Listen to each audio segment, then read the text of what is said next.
မင်္ဂလာပါရှင်မိကွန်းတစ်ခုက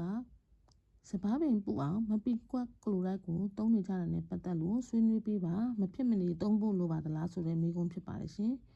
ဒီမိကွန်းကိုမဖြစ်ရင်မပီကွက်ဟိုက်ဒရိုကလိုရိုက်အကြောင်းကိုအနည်းငယ်ပြောပြချင်ပါတယ်တချို့ကဒီမပီကွက်ကိုအပင်ပုစေတဲ့ဟော်မုန်းတစ်မျိုးလို့ယူဆနေကြလို့ပါမပီကွက်ကအပင်ကြီးထွားမှုကိုထိန်းညှိပြီးတဲ့ plant growth regulator ဆိုတဲ့ PGR တစ်မျိုးဖြစ်ပါတယ်အထူးသဖြင့်သူကအပင်ကိုအမြင့်ပိုမတက်စေဘဲနဲ့အစစ်ကြားတူစီပြီးတော့အပင်အားကိုအတိပွင့်ပိုင်းပိုကောင်းအောင်လို့လှုပ်ဆောင်ပေးဖို့အတွက်အသုံးပြုပါတယ်ဒါသူ့ရဲ့လုပ်ငန်းစဉ်ပေါ့မပီကွက်ရဲ့အလုံးလုံးပေါ်တော့အပင်ဟော်မုန်းတစ်မျိုးဖြစ်တဲ့ပေါ့နော်ဒီ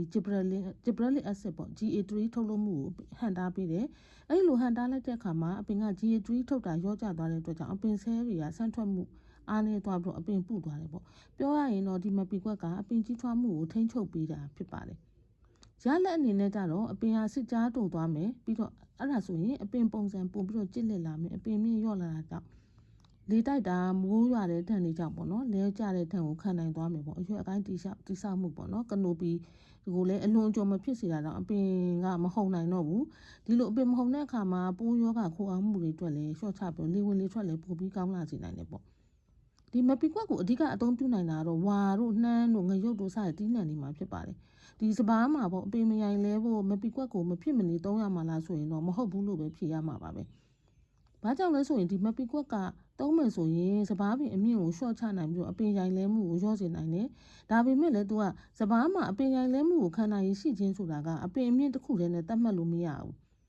အဓိကကြတာတော့ပင်စီတ िश ူးသားတွေ cell တွေရဲ့မာကြောတောင့်တင်းမှုကအဓိကကြပါတယ်ဒါစပားမရိုင်လဲဖို့ဆိုရင်ပင်စီလုံးဘက်ဘယ်လောက်ရှိမလဲစပားမျိုးလိုက်ပင်စီဆဲတွေတ िश ူးသားတွေဘယ်လောက်ထိခိုင်မာတောင့်တင်းမလဲပေါ့ဒီမျိုးပေါ်မှာမူတည်တယ်ပေါ့ဒီမျိုးလိုက်စစ်ကြားဘယ်လောက်ထိရှည်နိုင်မလဲဒီအရွက်ထွက်ရှိတဲ့ပုံစံအပင်ပုံစံအလေးချိန်ပေါ့နော်မြေပေါ်ပိုင်းဝိတ်ကလည်းဘယ်လောက်တောင်ရှိမလဲပေါ့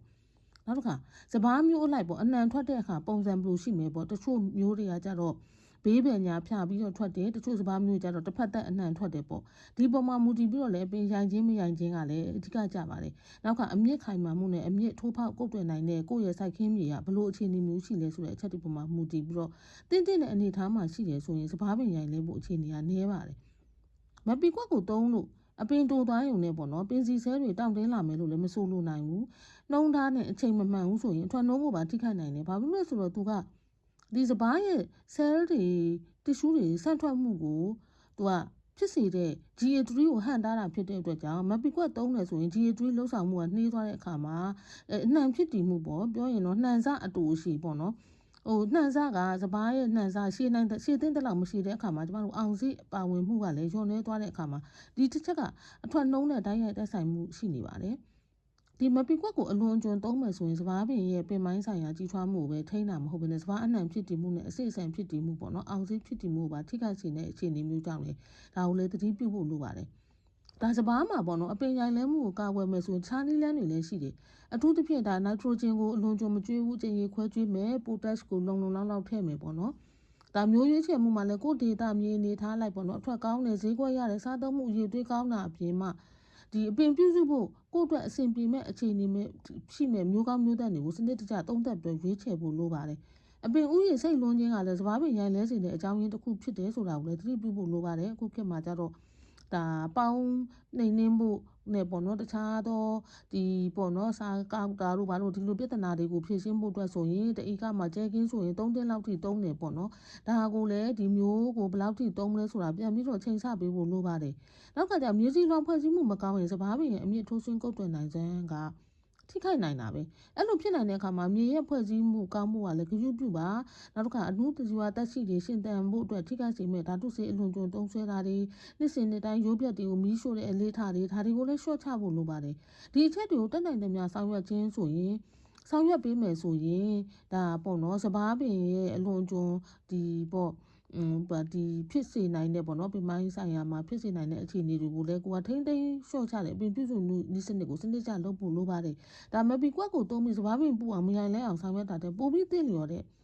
အကြောင်းရင်းတွေဖြစ်ပါတယ်ဒါအထူးသဖြင့်ပေါ့နော်စပားမှာအပင်ရှင်ရိုင်လဲမယ်လို့တိုင်းရမယူဆတဲ့ဦးပေါ့ဥပမာအပင်မြင့်မယ်ဒါပေမဲ့လည်းပင်စီကတုတ်ခိုင်မှုရှိမယ်ဆိုရင်တော်ရုံနဲ့မရိုင်လဲနိုင်ပါဘူးသို့တော်လည်းအပင်ကတော့ပုတ်မယ်တူမယ်ဒါပေမဲ့ ဒီပင်စီကအားနည်းနေမယ်ဆိုရင်လည်းစပားပင်ရိုင်လဲနိုင်ပါတယ်ဒါကြောင့်မလို့ကိုယ့်ရဲ့စပားကင်းကိုဘယ်လိုပြုစုမလဲဆိုတာပိုပြီးအရေးကြီးပါတယ်နောက်တစ်ခုကကျတော့မပီကွက်ကလိုတိုက်ကစပားမှာအဓိကအသုံးပြုနိုင်တဲ့အပင်ကြီးထွားမှုကိုဟန်တားနိုင်စွဲရှိတဲ့ PG မဟုတ်ဘူးဆိုတာသတိပြုပါသူ့ကိုအဓိကသုံးတာကဝါတို့နှမ်းတို့မှာသုံးတာပါဒါကြောင့်မလို့ဈေးကွက်မှာတင်သွင်းရောင်းချနေတဲ့ဟာမှာအညွှန်းစာမှာပေါ့နော်စပားမှာအသုံးပြုနိုင်သည်လို့အမခံချက်မပိုင်ရင်တော့အသုံးမပြုတာပို့ပြီးတော့တင့်တော်ပါတယ်ဆိုလိုတာကြတော့နိုင်ငံတကာသုတေသနစာတမ်းအချို့မှာတော့မပီကွက်ကိုစပားမှာအသုံးပြုပြီးတော့အပင်ရိုင်လဲမှုကိုထိန်းချုပ်နိုင်တယ်လို့တော့လေ့လာမှုတွေတွေ့ရတယ်ဒါမြန်မာဆဆမတွေ့ရသေးဘူးပါရာဒီပေါ့နော်ဒီပါကလိုပူရာဇောလောက်တော့မတွေ့ရသေးဘူးဒါပေမဲ့လေကိုယ့်ရဲ့စပားမျိုးရဲ့ယာဒီဥရုရဲ့ဘလောက်နှုံးထားသုံးမှလည်းအသုံးပြုချိန်လိုက်ရလာနိုင်တဲ့ response ပေါ့တုံ့ပြန်မှုမတူနိုင်တဲ့အခါမှာ label registration မှာစပားအတွက်အသုံးပြုနိုင်သည်လို့ဒါမပိုင်ရင်တော့မသုံးသင့်ပါဘူးအပင်ငယ်ပြီးတော့ကြီးထွားမှုမပြည့်စုံသေးတဲ့အချိန်နောက်တစ်ခါရေပြတ်မယ်နောက်တစ်ခါရေလွှမ်းမိုးမှုကာလကြာပြီးတော့ရေပြန်ကျတဲ့အချိန်အပင်ဖိစီးမှုရှိနေတဲ့အချိန်ပေါ့နော်နောက်တစ်ခါဖုံးတုံးလုံးတုံးချိန်နဲ့ပန်းပွင့်ချိန်နီးနေတဲ့အနေထားနဲ့အညှိုးမှာစပားအတွက်အသုံးပြုနိုင်သည်လို့မရေးထားဘူးဆိုရင်မပီကွက်ကိုစပားမှာအပင်ရိုင်လဲမှုထိန်းချုပ်ဖို့အပင်ပုဖို့ဆိုပြီးတော့မသုံးသင့်ဘူးလို့အကြံပြုချင်ပါတယ်ရှင်ကျေးဇူးတင်ပါတယ်ရှင်ကျွန်မဒေါက်တာဒါတာပါရှင်